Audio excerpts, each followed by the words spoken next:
इसका परवाना जो है वो जारी कर दिया गया है।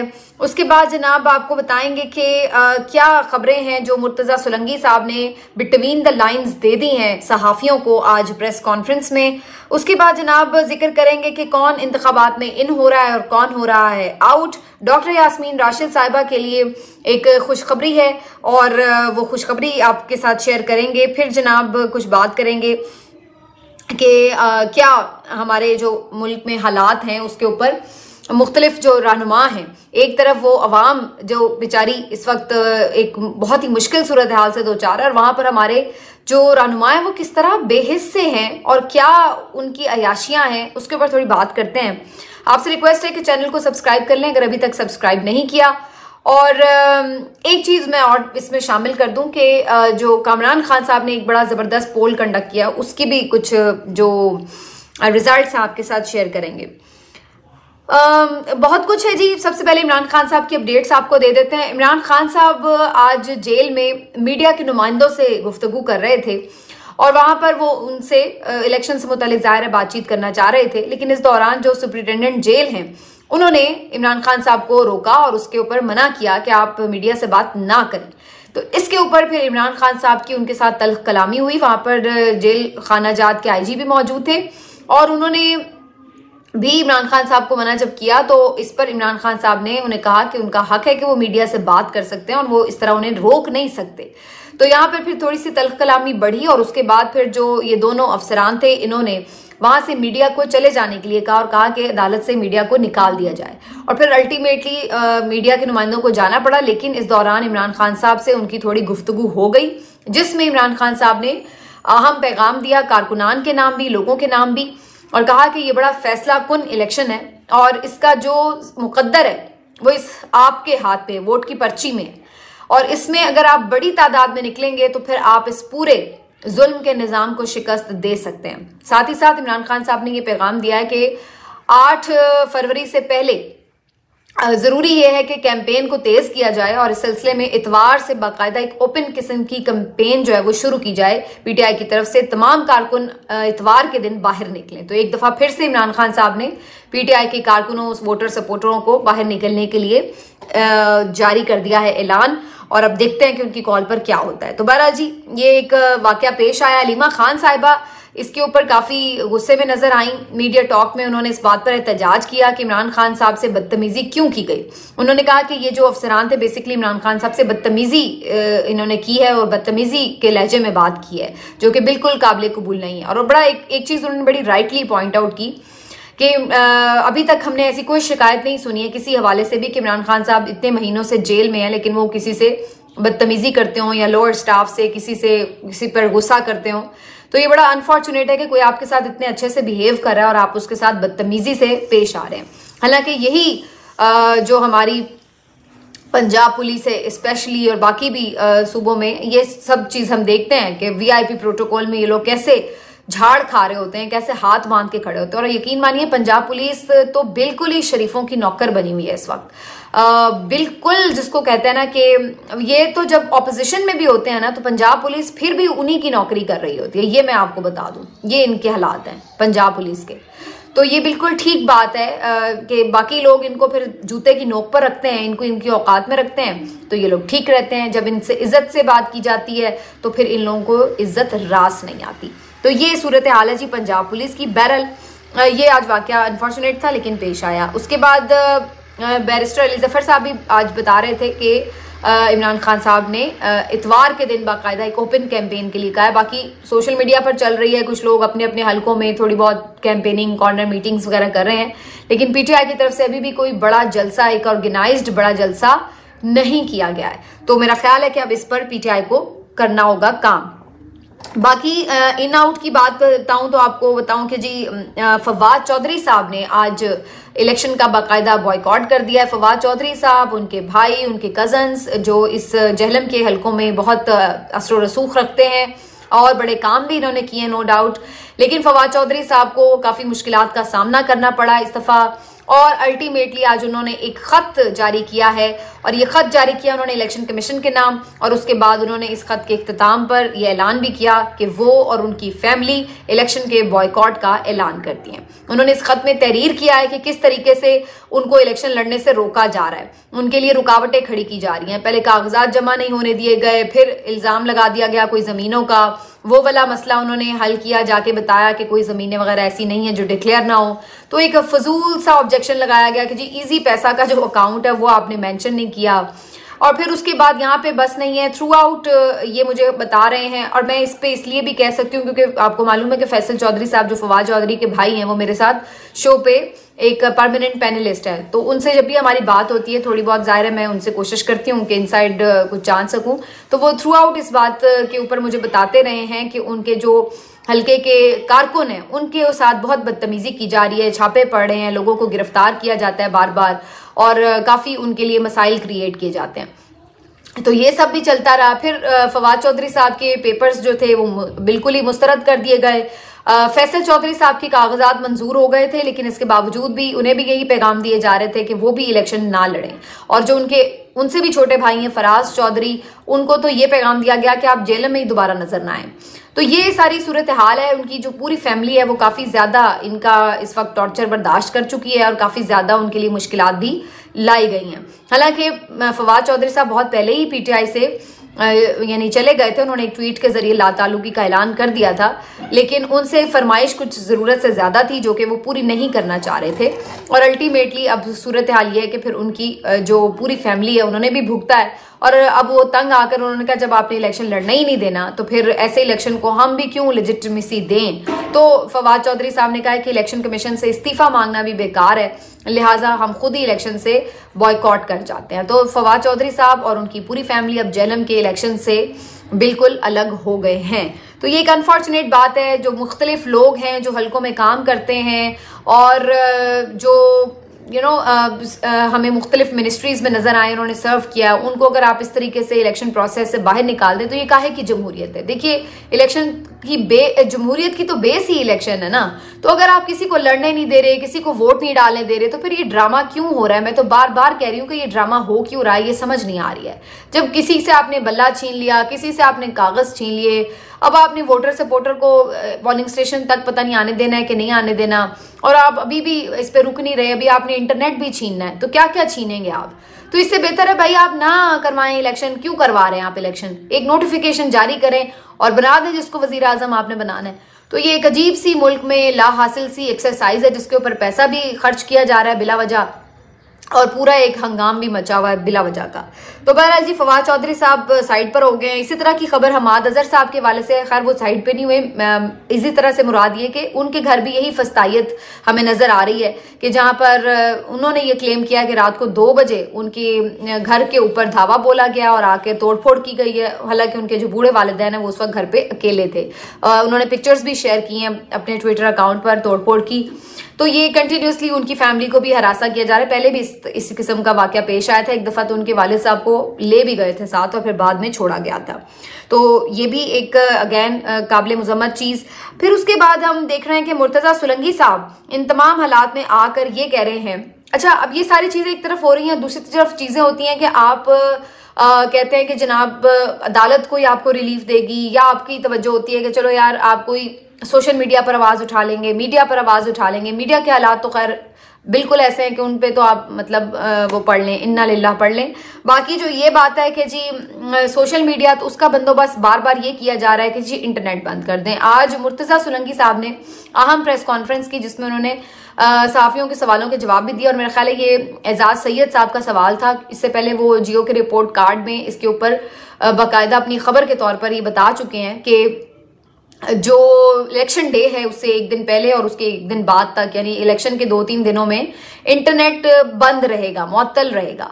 और इसका मकसद क्या हो सकता है? इसका मकसद सीधा सीधा हो सकता है कि जाहिर सी बात है आपने जो भी कुछ धांधला घपला जो कुछ आपने कार्रवाइयां डालनी है वो आपने इसीलिए बंद किया है ताकि लोगों को पता ही ना चल सके। आप बिल्कुल एक गुप्त अंधेरे में जो मर्जी कर लें और किसी को नजर ही ना आ सके।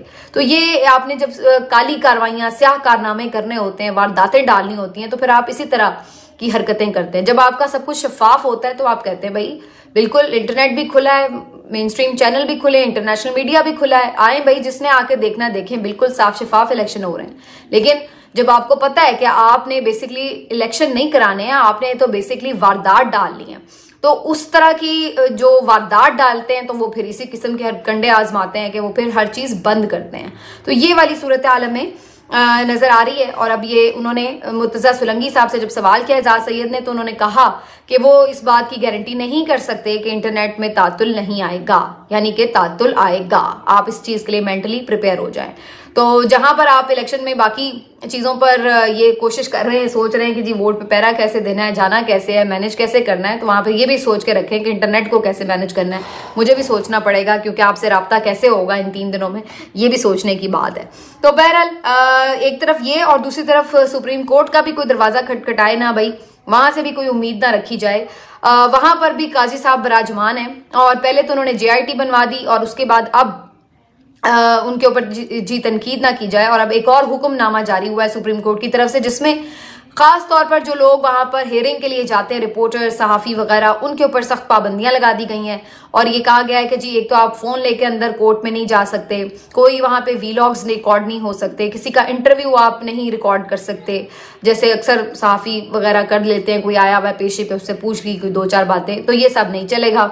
बाकी अगर आप एंटर भी इवन होना चाहते हैं तो आपके पास ऑफिस का एक कार्ड होना चाहिए। ये नहीं कि अगर आप कोई डिजिटल मीडिया के लोग हैं या सोशल मीडिया यूट्यूबर हैं तो आप जो है आके कार्रवाई देख सकें, तो ये आपके लिए फैसिलिटी नहीं है। तो सीधा सीधा यानी डिजिटल मीडिया के ऊपर तो आपने वैसे ही पाबंदी लगा दी, वो तो बेचारा कोई सहाफी एंटर ही नहीं हो सकता।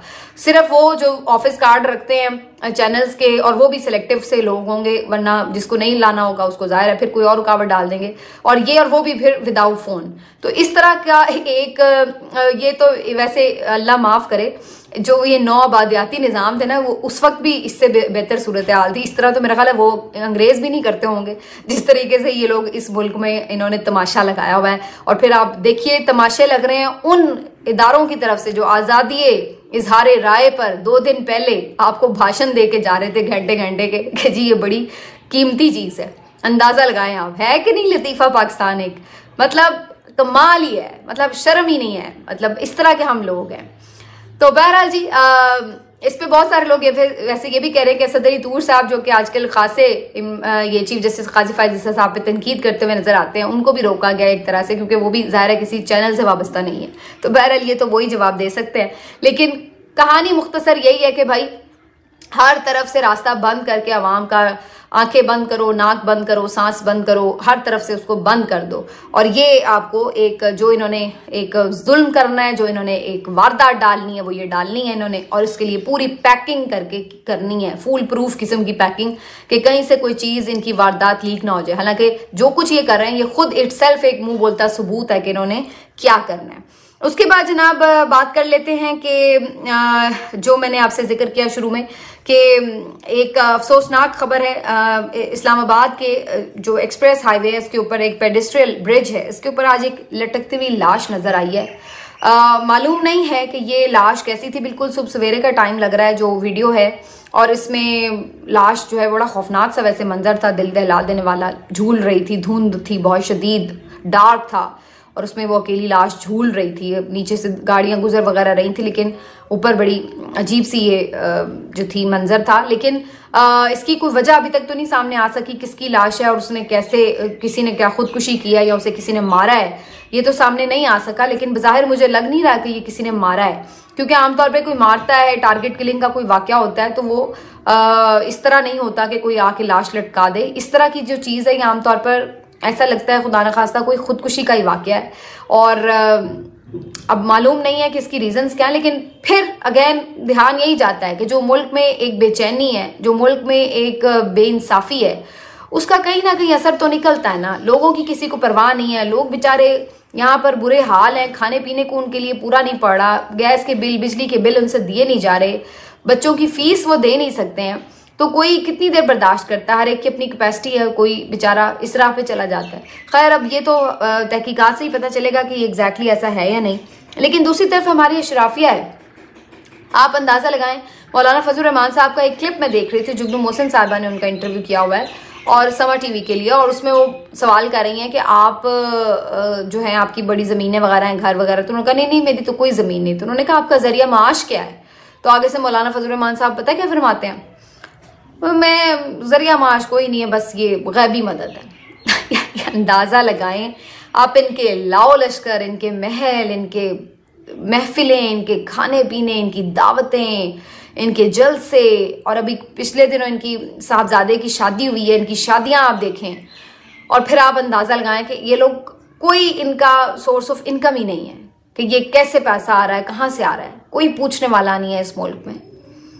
और जब उनसे पूछ ही लो तो वो आगे से बड़े दांत निकालते हुए कहते हैं जी गैबी मदद है। यानी आप लोगों के ऊपर अल्लाह की गैबी मदद है, और वो बेचारा जो अपने बच्चों का पेट नहीं भर सकता उसको तो ये गैबी मदद नसीब ना हुई कि वो सो के उठे उसके तकिए के नीचे से कुछ पैसे ही निकल आए कि वो अपने बच्चों का पेट भर ले। वो बेचारे वो लोग हैं जो खुद भी जहर खा लेते हैं, बच्चों को भी जहर खिला लेते हैं। उधर तो अल्लाह ताला की गैबी मदद ना आई उन्हें, और आप जैसे लोगों को आ गई है जो मुनाफिकत के पहाड़ हैं, जो जालिम है, जो हर वक्त सिर्फ मफादात का सौदा करते हैं, मजहब के लिबादे ओढ़कर अंदर हर वो काम करते हैं जो मजहब के खिलाफ है।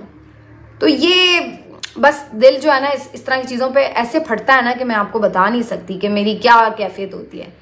बाज़ों का तो समझ नहीं आता है कि क्या बंदा लिखे और क्या इस पे बोले, आप इतना स्पीचलेस महसूस करते हैं। बहरहाल एक अच्छी खबर भी इन तमाम खबरों में सुना दूं मैं आपको कि डॉक्टर यास्मीन राशिद साहिबा जो हैं वो पढ़नानी बन गई हैं माशाल्लाह से। देखिए अब 72-73 साल उनकी एज है, और आप अंदाज़ा लगाएं कैंसर सर्वाइवर हैं बेचारी। उनकी नवासी के घर बेटा हुआ है और वो पढ़नानी बनी है, और वो उन्हें जब ये खबर मिली तो जेल में बड़ी खुश हुई सहाफ़ियों ने, और बाकी जो लोग थे उन्होंने मुबारकबाद दी उन्हें। तो उन्होंने खुशी का इजहार किया कि पढ़नानी बन गई हैं। लेकिन आप अंदाज़ा लगाएं कि ये लोग जो बेचारे जेलों में मौजूद हैं इस वक्त, ये कितनी खुशियाँ कितने गम इन जेलों की नज़र कर रहे हैं, और अब बहुत से अहम लम्हात में ये अपने प्यारों के दरमियान में नहीं हैं। तो ये एक बड़ा अनफॉर्चुनेट सा सारा मामला है। देखिए ज़मानत तो उनकी बहरहाल बनती ही है, केस का फैसला मेरिट पे होता रहेगा, लेकिन इतना लंबा टाइम ये तो नहीं होता कि किसी को आप बगैर केस सुने 8-8 महीने जेल में डाल दें। कल को अगर वो बेगुनाह साबित हो गई, अदालत ने उन्हें क्लियर कर दिया, तो ये जो 8-10 महीने से वो बेचारी जेल काट रही हैं वो किस खाते में जाएगा? ये जो तकलीफ इन्होंने यहाँ पे बर्दाश्त की है वो किस खाते में जाएगी? तो ये एक इतनी तकलीफ दे सूरत हाल है। लेकिन कोई अगेन यहाँ तो ये गोट्स का तो ये हाल है कि ये तो कह रहे हैं कि हमारी तरफ तो देखो भी ना, हम तो एग्जिस्ट ही नहीं करते, ये वाली सूरत हाल है। तो बहरहाल जी आखिर में आपको बता देते हैं कि जनाब कामरान खान साहब ने एक बड़ा ज़बरदस्त किस्म का पोल कंडक्ट किया था। पहले तो ये शुक्र है कि उन्होंने ये सोच लिया है कि जी इलेक्शन हो रहे हैं, तभी उन्होंने ये पोल कंडक्ट किया, और उसमें उन्होंने पूछा कि आप किसको वोट देंगे। 3 ऑप्शंस उन्होंने सामने रखे। एक उन्होंने कहा कि पीटीआई के आज़ाद उम्मीदवार, दूसरा उनका था मुस्लिम लीग नून, तीसरा उनका था जनाब इलेक्शन बॉयकॉट। तो इसमें एक चीज़ जो बड़ी हौसला अफजा है कि बॉयकॉट का बहुत कम ऑप्शन था। तो मुझे ये बात बड़ी अच्छी लगी कि इसका मतलब है कि लोग इस बात के लिए मेंटली प्रिपेयर हैं कि इलेक्शन जैसा भी हो रहा है, लेकिन लोग अपनी राय का इजहार करने के लिए बाहर निकलने के लिए तैयार हैं। वो इलेक्शन बॉयकॉट को उस तरह से ऑप्शन नहीं रखते। सिर्फ 2% लोग थे जिन्होंने इलेक्शन बॉयकॉट के लिए वोट किया। लेकिन उससे भी ज़्यादा इंटरेस्टिंग बात यह है कि 66% लोगों ने इमरान खान के पीटीआई के आज़ाद उम्मीदवारों के हक में वोट किया, जबकि 32% ने नून लीग के हक में वोट किया। और मैं आपको इसमें यह भी बता दूं कि अभी भी मुझे खदशा है कि ये कुछ थोड़ी बहुत टेम्परिंग इसमें मे भी हुई हो, क्योंकि मैं कल वो खबर देख रही थी कि ये जो डॉक्टर फरहान विर्क वगैरह टाइप लोग हैं जो ये थोड़े से आके करते होते हैं कि जी कुछ मैनेजमेंट करते होते हैं, तो पहले ये रेशो काफ़ी ज़्यादा जा रहा था, और फिर वो उन्होंने एक ट्वीट भी किया हुआ था कि चलो जी आओ ज़रा इसको सेट करते हैं, और उसके बाद फिर उन्होंने देखा हमने तो वो उसमें थोड़ा सा डिफरेंस कम हुआ। लेकिन बहरहाल डिफरेंस कम हो के भी 66% लोग जो थे वो पीटीआई इमरान खान साहब के हक में थे, जबकि 32% जो लोग थे वो नून लीग के हक में नजर आए। तो ये फिर अगेन यानी डबल है कम से कम इमरान खान साहब की यहाँ पर जो एक प्रेजेंस है। और ये इसलिए बड़ा इंपॉर्टेंट सर्वे था कि इसमें जो सैंपल साइज था वो बहुत ज्यादा था। 3.5 लाख के करीब वोटर्स ने इसमें वोट किया है। अंदाजा 3.5 लाख बहुत बड़ा नंबर होता है।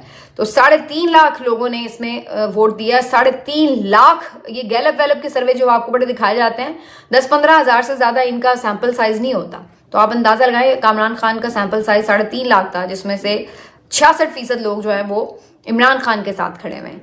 और फिर इसमें जो एक चीज देखने वाली है वो ये भी कि अभी लोगों को नजर आ रहा है कि ये आजाद उम्मीदवार हैं, अभी लोगों को पता चल रहा है कि इलेक्शन किस माहौल में हो रहा है, उसके बावजूद ये वाली सूरत हाल है। हालांकि बहुत सारे लोग तो वैसे बेचारे डिसअपॉइंट हो जाते हैं कि जाके फायदा क्या इलेक्शन में वोट डालने का।